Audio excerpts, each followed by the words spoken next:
The waiting game. The EU delays its decision on a Brexit extension. EU ambassadors meeting the chief Brexit negotiator, Michel Barnier, agreed that an extension is needed, but they failed to say how long they're prepared to delay the UK's departure. Also coming up, tens of thousands of people in the US state of California are fleeing fast-moving fires just 1 year after the state experienced the deadly fires in its history. And the pull of populism. Our reporter visits the German state of Thuringia, where the far-right AfD could deliver another stinging blow to Chancellor Angela Merkel in regional elections on Sunday.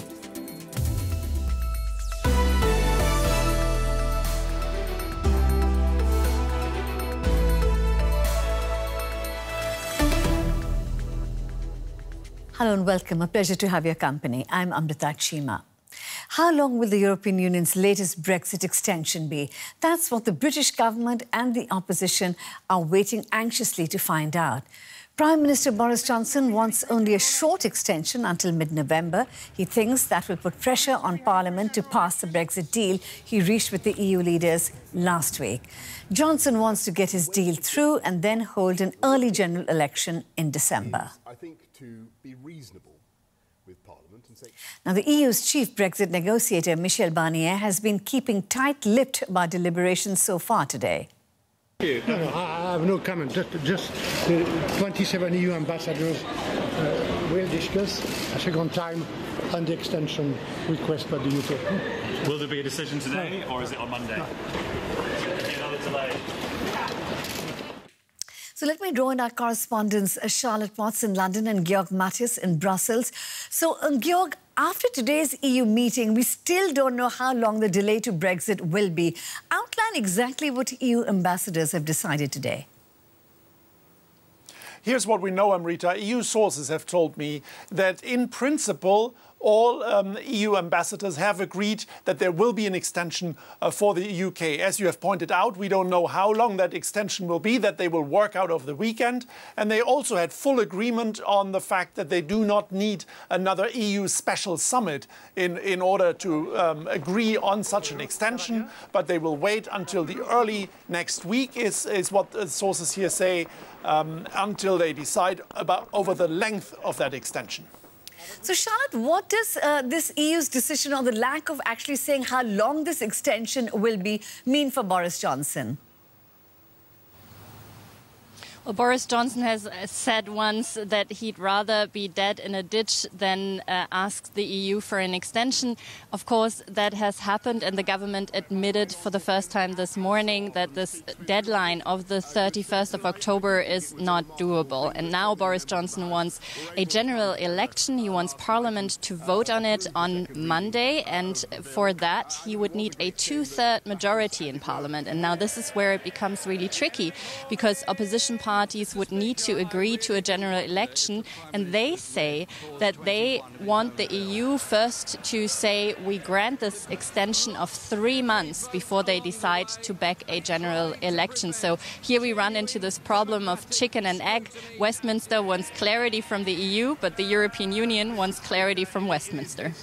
So, Georg, we heard this chicken and egg situation now from Charlotte. Is the bloc united over a course on Brexit, or did divisions prevent them from agreeing on a firm extension day to day, and how long that extension should be?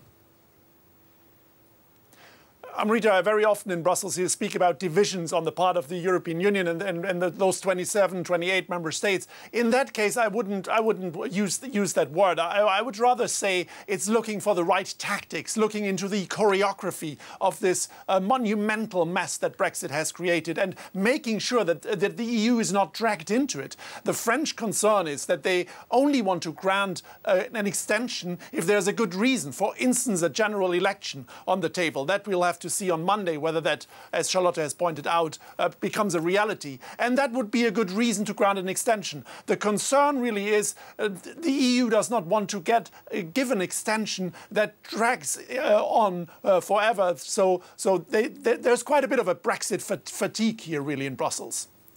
And Charlotte, as you said, Boris Johnson is desperate to get an early election. Tell us more about his strategy here.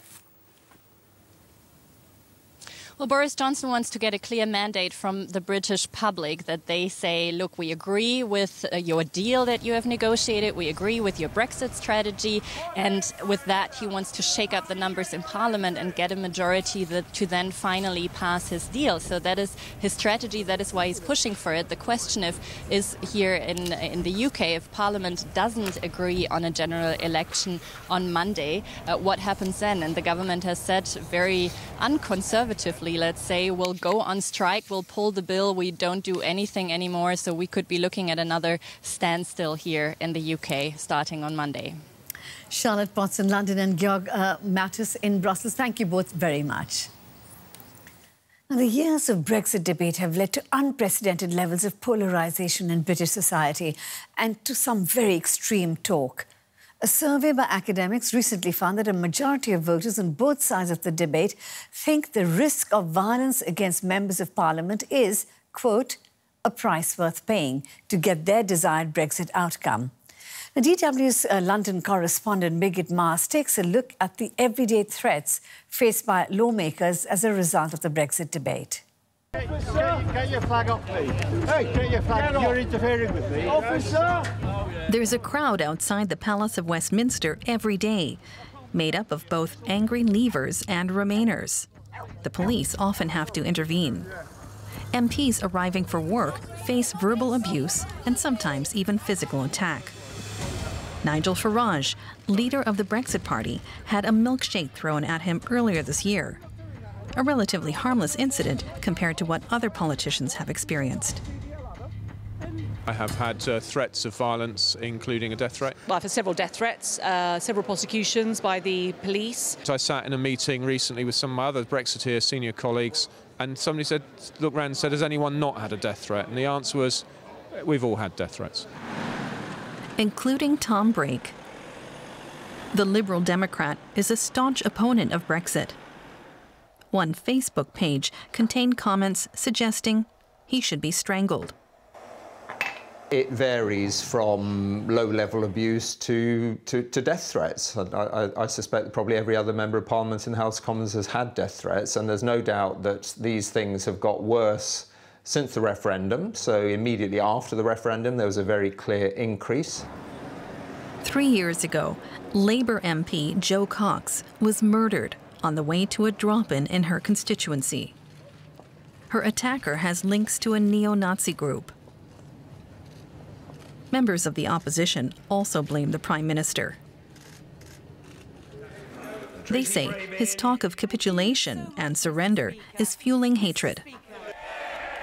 But Prime Minister Boris Johnson merely dismisses threats of violence against MPs as humbug. To say, Mr. Speaker,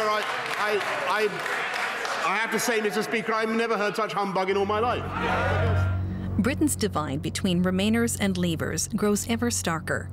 Many MPs receive threats every day, usually via Facebook or Twitter. There are references to hanging and firing squads, civil war, and gunning for blood. There's no way of knowing if some of these users might perpetrate violence in the real world. Liberal Democrat Tom Brake believes that the political culture needs to change. The way back is for, first of all, I think in the UK, to resolve the issue of Brexit. I think until this is dealt with one way or another, then we will continue to see this level of aggression, this sort of language used. For now, the Brexit crisis remains ongoing, and that makes all MPs potential targets, wherever they stand on the political spectrum.